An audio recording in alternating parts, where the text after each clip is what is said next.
I think of it as the ultimate relationship between a man and his spouse. While he was a craftsman in his soul, he was not a traditional businessman. He wasn't oriented as a marketer.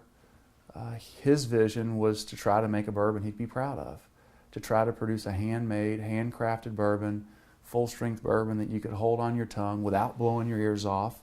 Our family had made really rough, aggressive whiskey for the better part of 120 years.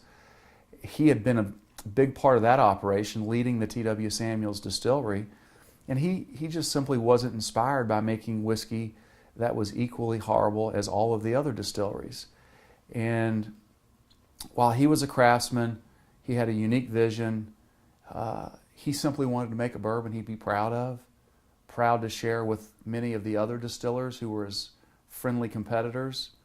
He was living on Whiskey Row at that time in, through the 40s and the early 50s. Would he be able to produce a handmade, handcrafted bourbon that maybe one day the nicest restaurants in the big cities of the South would celebrate and enjoy? And to him, that's what winning looked like. So he's the founder. I think my grandmother's at least responsible for almost half of what you know of in the defining elements of Maker's Mark. To my knowledge, the only whiskey brand in the world ever named and designed by a female is Maker's Mark.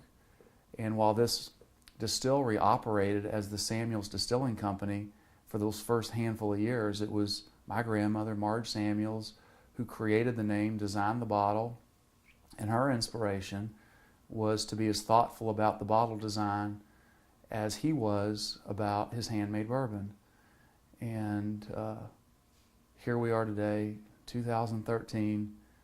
The bottles that we'll hand dip today here at the distillery are exactly as those very first bottles were designed. And she also had the vision, the grand vision for the campus, and setting up the home of Maker's Mark in a way that it would reflect the essence, the soul, be a window into the soul of the handmade bourbon that he had created as a craftsman, which was, and she approached that in a very different sort of counterintuitive way. Most distilleries are designed and set up by engineers who, functionality, efficiency, and she took a step back and said, first of all, we're going to have our friends down to see what we're creating, since it's special and what we're doing is different than any distillery in the world. So the distillery itself and the various parts of the process, we're going to swing open our doors and let our friends come experience the essence of the handmade process. So we've been hosting visitors here since the brand Maker's Mark was even born, and we give her all the credit for that. And everything we're doing today, just this year, we've got 2 or 3 projects on site, National Historic Landmark Campus, that are all an extension of what she started, all an extension of her clearly defined vision for the role of this campus. I don't know that she ever envisioned us hosting 125 or 130,000 visitors, which is what we'll host this year, with an eye towards 200,000 visitors. But she did say, we're going to treat all of our friends like family, and they're all special, and we're going to treat them that way. She said, we're the hardest, most difficult distillery to get to.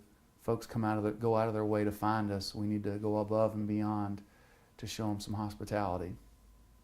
So that gives us great pride, second only to staying true to the defining elements, the handmade process that influences the taste. We really get a lot of energy from sharing the distinctiveness, the richness of everything we do here.